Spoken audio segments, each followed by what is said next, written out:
Salut les amis, j'espère que tout le monde va bien. On se retrouve pour une nouvelle vidéo et pour une nouvelle saison. N'hésitez pas les amis à vous abonner à la chaîne si vous voulez suivre la saison du Real tous ensemble en communauté. N'hésitez pas à vous abonner à la chaîne, n'hésitez pas à lâcher un petit pouce bleu. Un grand merci à tous ceux qui sont présents. C'est le grand jour les amis, première journée de Liga ce soir au Bernabéu. 21h, le Real Madrid reçoit Osasuna. Le Real, fort de cette petite quinzaine de préparations, va tenter de bien démarrer sa saison avec des petites nouveautés sur le terrain. On l'a vu, le mercato a été quand même assez mouvementé comparé à ce que l'on a pu connaître depuis quelques saisons. Et puis l'arrivée aussi d'un nouvel entraîneur. C'est un nouveau Real qui entame donc ce soir sa saison à 21h. Les unes des quotidiens madrilènes. Le quotidien AS qui titre Estreno en el Bernabéu, grande première au Bernabéu ce soir avec Xabi Alonso comme entraîneur. Xabi qui a dit hier en conférence de presse à quel point il était heureux de retrouver le Bernabéu, à quel point aussi il était extrêmement motivé à l'idée de bien démarrer cette nouvelle campagne. La une du quotidien Marca, Gran Estreno, la grande première du Real ce soir avec les recrues notamment, et puis cette petite information déjà du quotidien Marca qui nous annonce que Mastantuono pourrait avoir des minutes dès ce soir. C'est ce que l'on évoque un petit peu sur la chaîne déjà depuis quelques jours. On va regarder les amis quelques petites photos de la dernière séance d'entraînement hier du côté du centre d'entraînement à Madrid. Regardez la photo, voilà, un peu globale du groupe. On voit d'ailleurs Franco Mastantuono au milieu de cette photo. La petite photo aussi, là, la petite pause fraîcheur. On voit Kylian Mbappé en premier plan. On retrouve Rodrigo derrière, Fede Valverde, David Alaba sur le côté, Dani Ceballos aussi. Du côté donc merengue. Les consignes aussi, regardez, Xabi Alonso qui avait son petit papier, les consignes auprès d'Arda Güler qui, on le rappelle, devraient être un élément important cette saison. Il lui fait énormément confiance, Xabi Alonso, il veut lui accorder du crédit et beaucoup de responsabilités sur le terrain.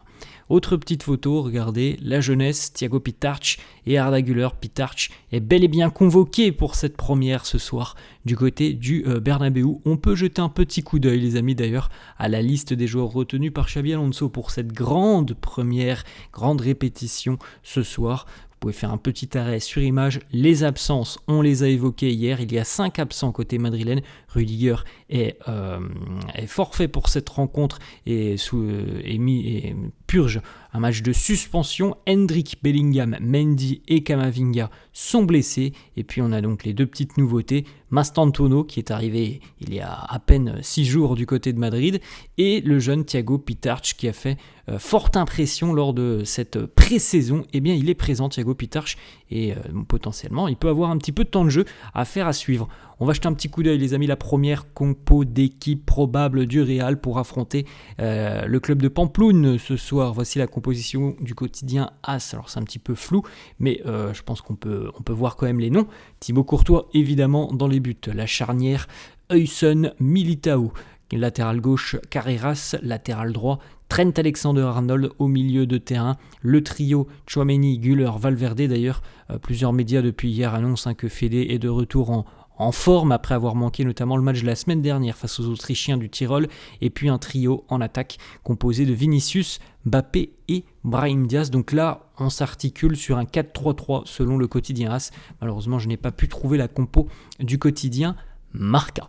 On regarde les amis les déclarations, quelques déclarations de Xabi Alonso hier pour cette première conférence de presse. Il nous parle des objectifs, les titres peut-être pour le Real cette saison. Il nous dit, avant de parler, moi je préfère agir. Donc voilà, il n'a rien dit sur les titres, les objectifs. Il a dit voilà, on a du travail à réaliser, on doit bosser, mais on sent une motivation extrême de Xabi Alonso et des demandes aussi auprès de ses joueurs.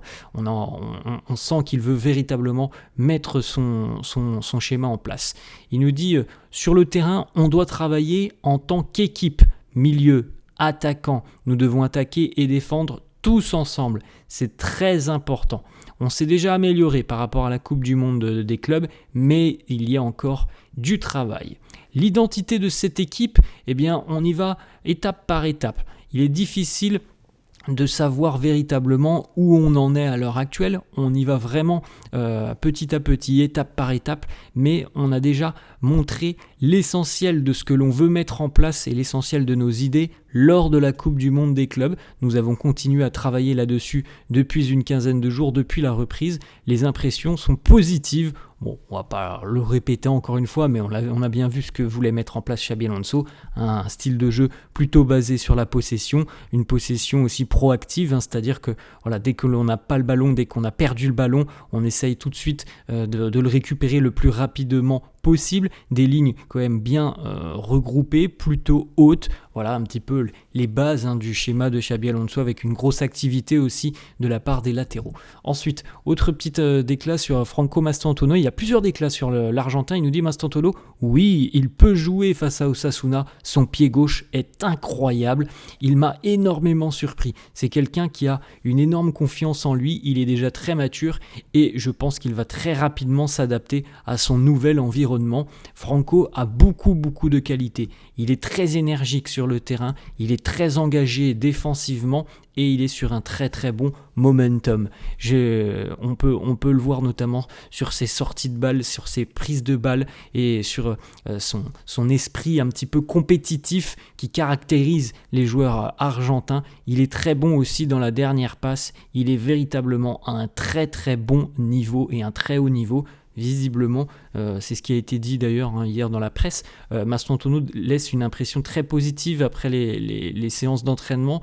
On n'a pas l'impression d'avoir un joueur qui, au final, est arrivé une dizaine de jours après ceux qui ont repris l'entraînement à la date initiale. On a l'impression d'avoir quelqu'un qui était déjà là depuis le début. Ça, c'est quand même plutôt très positif. Ensuite, autre déclat de Xabi Alonso qui nous parle du rôle de Vini et Mbappé. Il nous dit leur rôle, c'est aussi d'avoir véritablement une concentration, une implication de toutes les lignes, pas uniquement Vini et Mbappé. Il est très important pour Vini et Mbappé, les attaquants, de ne pas être en retard lorsqu'il faut se replacer, de faire aussi les premières courses pour contrer les lignes de relance de l'équipe adverse. On essaye de travailler tous ensemble là-dessus, ça nous aidera énormément si tous les joueurs sont impliqués dans toutes les lignes. Brahim Diaz, il nous dit: il est très bon, je ne suis pas surpris de ses performances, je le connaissais déjà très bien.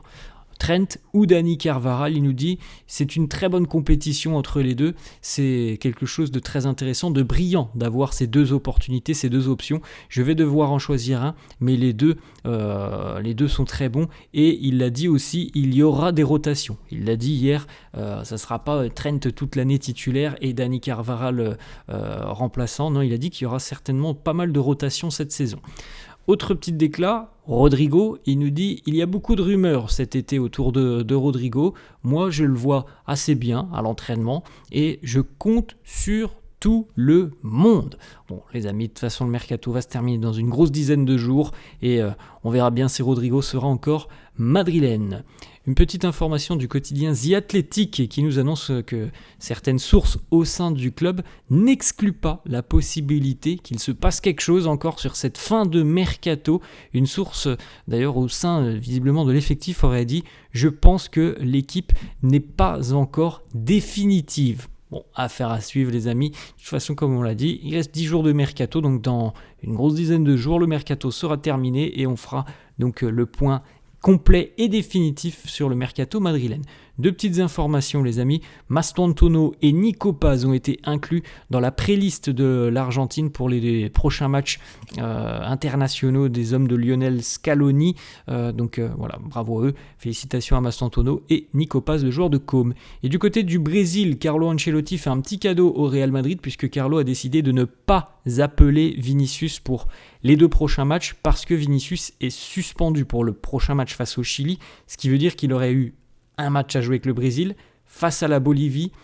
Je crois que d'ailleurs que c'est en Bolivie cette rencontre, donc avec l'altitude de La Paz à 3500 mètres, ça aurait été un match qui aurait véritablement été très énergivore pour Vinicius. Donc Carlo a décidé d'accorder du repos à Vinicius, qui a beaucoup joué quand même depuis 1 an maintenant. Donc Vini ne participera pas à la prochaine sélection, au prochain rassemblement avec le Brésil. C'est plutôt une bonne nouvelle pour le Real, tant mieux. En revanche, Eder Militao et Rodrigo, eux, font leur retour dans la sélection. Carlo les a déjà convoqués. Voilà les amis, la fin de cette vidéo, j'espère que ça vous a plu. N'hésitez pas comme d'hab à lâcher un petit pouce bleu, n'hésitez pas non plus à vous abonner à la chaîne. Merci à tous ceux qui le feront. Je vous souhaite une très bonne journée, un très bon match et on se retrouvera demain évidemment pour discuter de cette première journée. Ciao à tous.